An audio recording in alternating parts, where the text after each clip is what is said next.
চলে আসলাম আমার বাড়িতে এসে প্রথমে আগুন ধরে নিচ্ছি, কারণ আগুন না ধরলে হাত পা পুরো জমে একাকার হয়ে যাবে।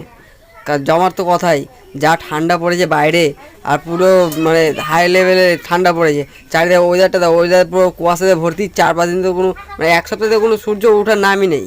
আর এদিকে কাপড় শুকানো হচ্ছে, কাপড় শুকানো প্লাস হচ্ছে মেয়ের তোয়ালা কম্বল ল্যাপ খাতা যা যা যা আছে সবই শুকানো হচ্ছে।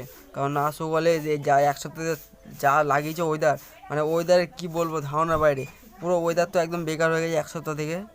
তো এখানে সব কিছু শুকাচ্ছে আমার মা আর হচ্ছে আমার বোন। তারপর এদিকে চলে যাবো ওয়েদার দেখাতে, চলে যাচ্ছি ধীরে ধীরে ওয়েদার দেখাতে।